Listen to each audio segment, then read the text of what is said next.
Hello Year 3, it's Mr. Howell. Thank you very much for all of your hard work with your plans that I've seen for English, and also because this is the last video that I'm doing for this week, I want to say a big thank you to all of the work that I've seen this week. I've been so impressed with all of your hard work, your enthusiasm for all of your subjects and all of the work that you've done. I've been really impressed. So a huge thank you to you, and also a big thank you to all of the grown-ups that I know will have helped along the way as well. So today what we're going to be doing is we're going to be writing our opening to our short story, and that is our learning objective for today, and you can see that the date is written there as well. What we're going to do is we're going to look specifically within this lesson at the process that you might use to transfer your notes into your written story. So we're going to have a look at an example of one of the sections that I've done and how I've used this. It's going to be a little bit of a shorter video today, which you're probably a little bit relieved about, and it's going to be focusing just on that skill that you can then use for the other sections throughout your story.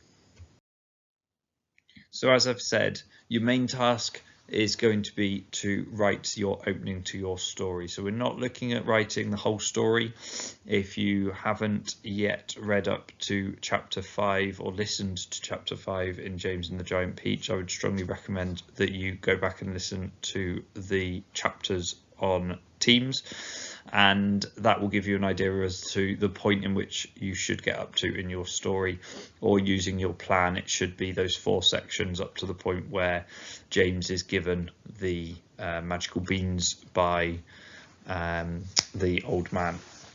So in the video that we're going to look at now, it's going to be focusing on transferring our plans that we wrote yesterday into written form in the form of a narrative.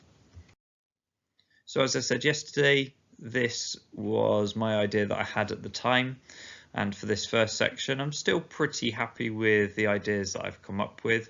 And just to recap on that, I changed the character of James to someone called Mike, and they were living happily with his parents in the country, and his parents were on a boat when they got swept away, and he then got sent to live with his godparents, who he'd never met before and didn't know them very well at all.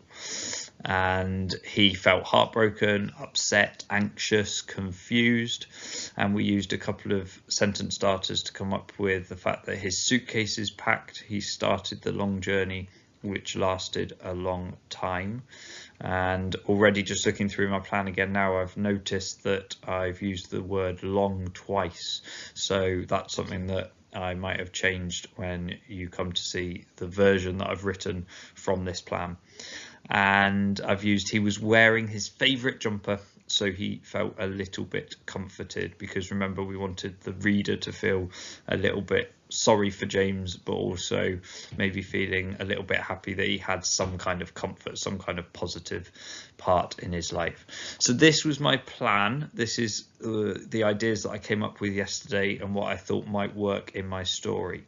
So what we're going to do now is we're going to read through a piece of writing that I've come up with that just looks at this first part about the character description and looking at where he lives with his parents and the fact he ends up getting moved and lives with his godparents. Now, I have written quite a lot. Now, I've done that for 2 reasons. Firstly, because I wanted to show you how much you could expand just from these notes and how much more detail you could go into. And secondly, to give you some more ideas and to give you lots of ideas for your own piece of writing. Now, I'm not suggesting that you have to produce the same amount of work that I have.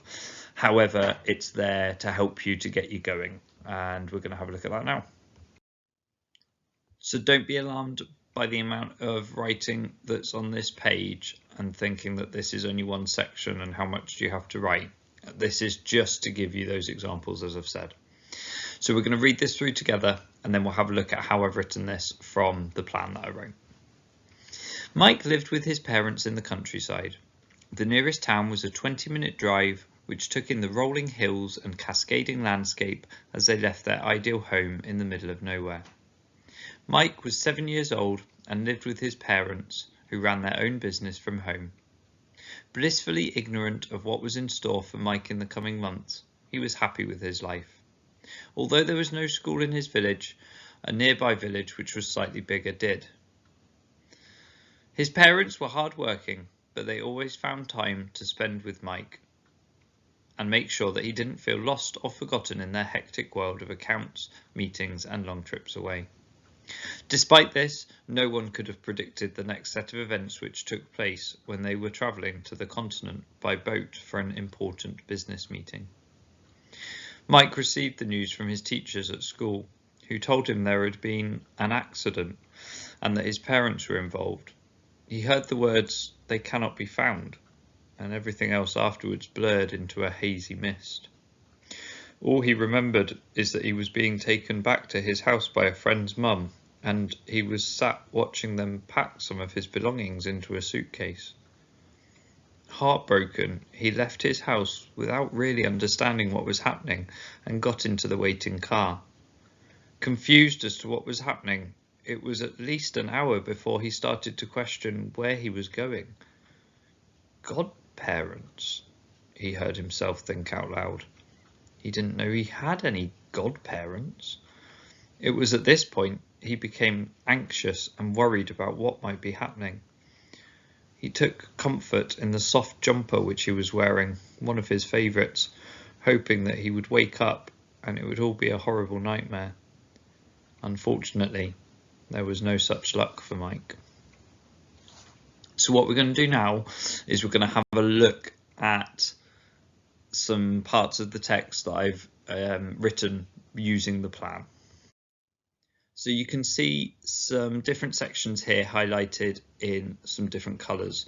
So the parts in yellow that you can see highlighted are the parts that I've used from my plan. So all of the parts in yellow were parts that I'd written in my plan about the fact that he lived with his parents in the country, and the fact that he was they'd been lost at sea in some kind of accident, the fact that he had his belongings packed into a suitcase, that he was feeling heartbroken, confused and anxious, the reference to godparents, about him staying with godparents, and then the jumper as well. So all of those parts in yellow, I've used that information that I thought of from my plan, and then I've added them to sentences, and I've written those ideas into a story. So what you'll notice is I haven't just looked at those notes and then written those sentences and added a few words. I've used those ideas to help me embed them and use them within a story, and I've used those ideas as my starting point, but I've added what I hope you think is a lot more detail around that. What you'll notice in the green, where I've underlined in a green highlighter, as you can see, these are our sentence starters that we looked at earlier on in the week. So where I've identified some different examples of using conjunctions or adverbs or some nouns as well. So I've used Mike as a noun. So the idea of this was to show that I could use those skills that we've had a look at this week and embed them and use them within my writing. And then the last one is my blue highlighted words, such as which and although, but, despite, and there is an and in there as well, and those are my conjunctions, and I've used a few different ones within there as well. I've just highlighted a few of them. So the idea of highlighting this like this is for you to be able to see how the plan that we started off with just really a few short sentences and some different ideas, have turned into 4 different paragraphs, all of which contain information that I was thinking about in my plan.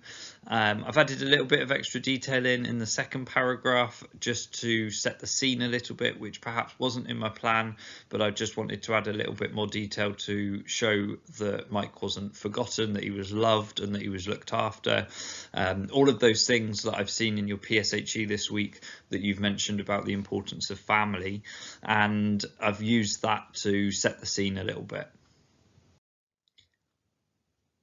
And that's what I want you to do.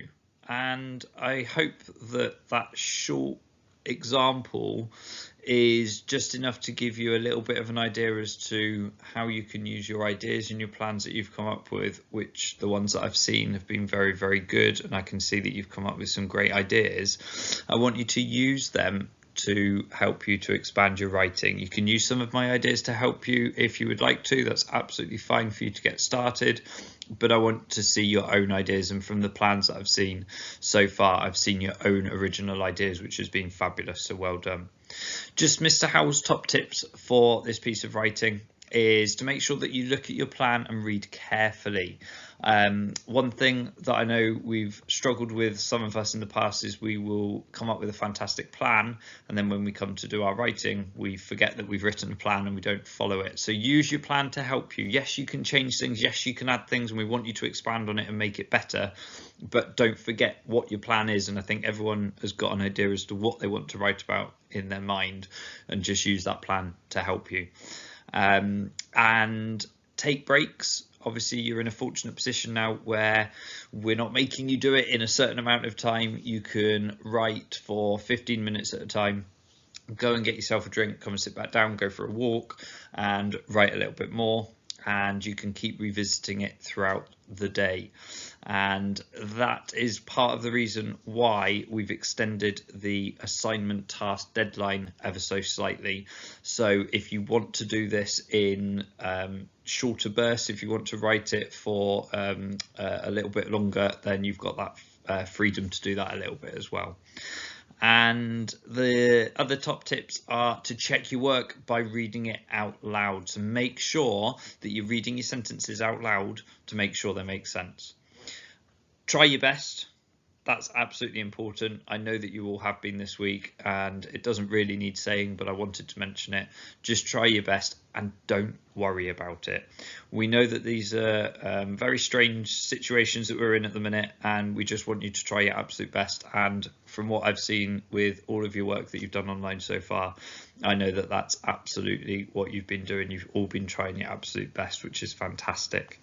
The last thing we're going to look at is just the checklist, and your checklist will be on your document, at the top of your document on the assignment task, and it's also saved onto the school website, and that will just give you a little bit of an idea as to what you need to include in the writing as well, and some of the things that we're looking for when we have a look through your work. So this checklist will be available on your assignment task and also on the school website, so you will be able to refer to it when you're doing your writing. What I would like you all to do is to try and achieve the checklist for the red tasks. So I'm going to read through those now. I can use adjectives to describe. I can use conjunctions to join sentences. I can use different sentence starters. I can check my work and improve my own sentences. I can check my spellings are mostly correct. So we want you to do this for all of your writing. And then if you want to challenge yourself, you can have a go at the ones in green. So this is going to be using a variety of conjunctions, and I can use a wider variety of sentence starters. So thinking about the writing and the work that we've done this week and including that in your writing. Now, I know from your plans that I've seen that a lot of you are trying to include those in your writing already, so I can't see that you're going to disappoint me with those challenge tasks. Thank you so much for all of your hard work this week. It's been fantastic to be able to do these videos for you. Although I know that I haven't seen you doing your work, I have seen the work that you've produced, and it's been absolutely fantastic to see. So thank you and well done. And there'll be a couple of videos from me next week, but Miss Wilkinson will be doing the majority of the videos next week. So I will hand over the virtual baton to Miss Wilkinson for next week. So thank you so much for all of your hard work. Take care, and I look forward to seeing you all soon.